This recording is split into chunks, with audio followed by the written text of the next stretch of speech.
안녕하세요. 이민경 행정사입니다.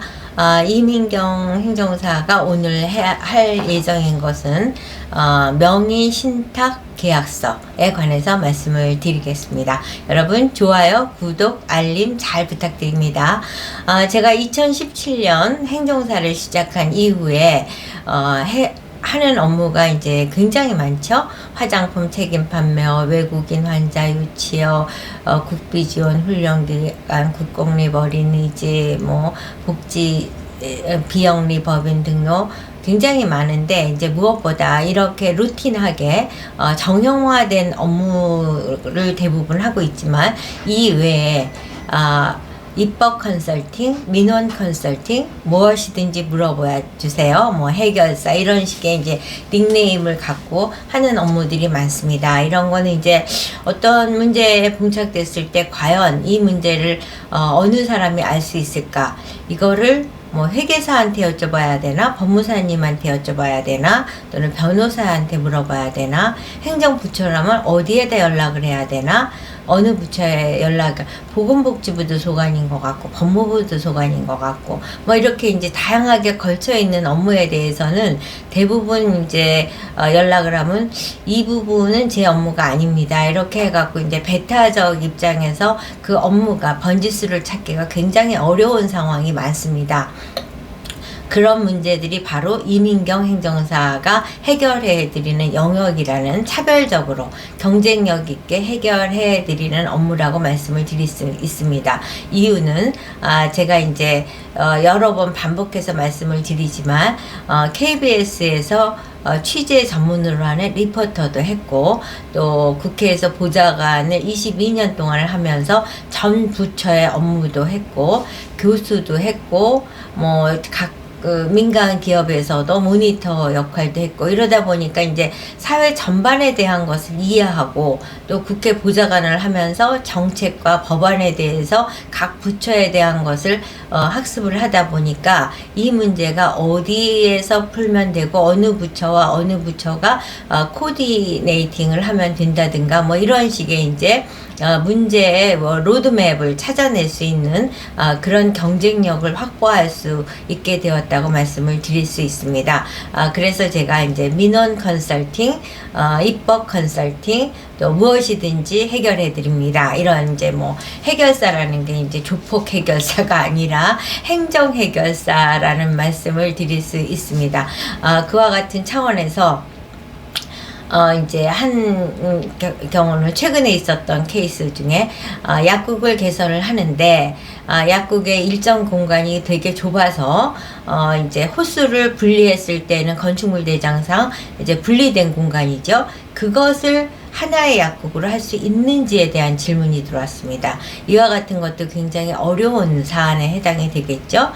그 다음에 이제 또 비거주 외국인이 한국에 부동산을 매입을 했을 때 각종 절차가 복잡합니다.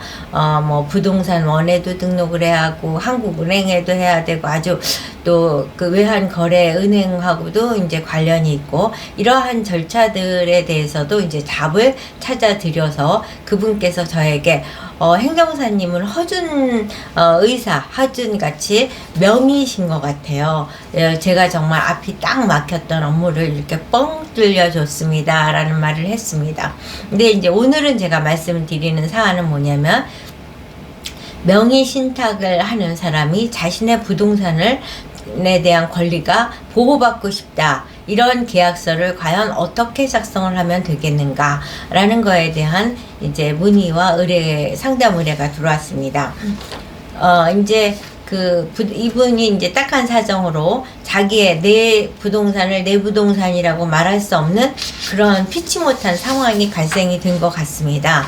그래서 이제 아는 분에게 자기 부동산을 명의 이전을 하는 거죠.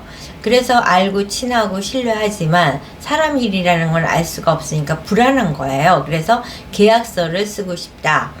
그래서 이제 거기에서는 본인의 재산이 내 거다, 잠시 너에게 맡긴다, 그러니 그 권리를 남용하면 안 되고 반드시 이제 원래 신탁자인 나에게 의논을 하거나 결정에 의해서 그 재산 권리를 행사해야 된다, 이런 내용이 이제 기재되어 있어야 되는 거죠. 그래서 그런 계약서를 쓰신 다음에 반드시 공증을 받으셔야지 그것은 법적 효력이 있습니다. 그래서 제가 계약서는 이민경 행정사가 작성해 드릴 수 있고, 공증은 법무사 사무실 내지는 변호사 사무실에서 공증을 받으시면 되겠습니다 라고 말씀을 드렸습니다. 그래서 그럼 과연 이 계약서에는 어떤 내용을 어떻게 넣어야지 저에게 의뢰하신 분의 권리를 최대한 보장하고 의무는 최소화할 수 있는지를 이제 고민하게 된 것입니다. 그런 권리를 보장하기 위해서 어떤 내용으로 할 것인지 꼼꼼히 이제 작성을 했죠. 내용의 구성은 계약의 목적, 신탁 부동산의 정보, 명의 이전, 또 수탁자의 의무, 위반 시 책임, 계약 해지, 기타, 특약, 이렇게 8개 조로 구성해서 작성을 해드렸습니다. 여기에서 이제 가장 중요한 것은 이제 계약의 목적이죠. 신탁자가 소유한 아래 부동산을 수탁자에게 명의를 이전하고 신탁 부동산의 실질적인 소유권은 신탁자에게 있음을 확인하며 을과 갑의 사전 동의 없이 매각, 처분, 담보, 제공 등의 재산권 행사를 하지 않도록 하며 이를 위반할 경우는 책임을 규정하기 위한 목적으로 이 이제 계약서를 작성한다라는 목적을 명시하는 것이 중요하고, 이 위반에 따른 책임은 과연 어떻게 할 것이냐. 수탁자가 본 계약을 위반하여 신탁 부동산을 신탁자의 동의 없이 임의로 매각 또는 처분하거나 담보로 제공하는 등 신탁자의 재산권을 침해하는 경우 수탁자는 민법 제75조에 따라서 손해배상 책임을 진다. 또한 부동산 실권리자 명의의 등기에 관한 법률 제3조 및 제7조에 따라 수탁자는 형사처벌 및 과징금 부과 대상이 될 수 있다. 뭐 이런 식의 이제 내용을 꼼꼼히 작성을 해서 저는 이제 철저하게 의뢰인의 입장에서 의뢰인의 권리가 훼손되지 않도록 하는 것이 이제 이 계약서의 목적이고, 그와 같은 계약서를 작성하는 것이 바로 전문가인 이민경 행정사가 도와드리는 일입니다. 제가 샘플로 지금 신탁할 수 있는 명의 이전 계약서에 대해서 말씀을 드렸는데, 이 외에도 이민경 행정사가 할 수 있는 일의 영역은 무한대다 할 정도로 많은 영역을 이제 다양하게 여러 부처에 걸쳐 있는 일이라든가 또는 해법을 찾기 어렵고 여기저기에서 다 우리 소관이 아닙니다 하는 업무에 대한 것에 대한 답을 찾아드리는 역할을 해드린다는 점을 말씀드리면서 오늘의 영상을 마치도록 하겠습니다. 여러분, 좋아요, 구독, 알림 잘 부탁드립니다.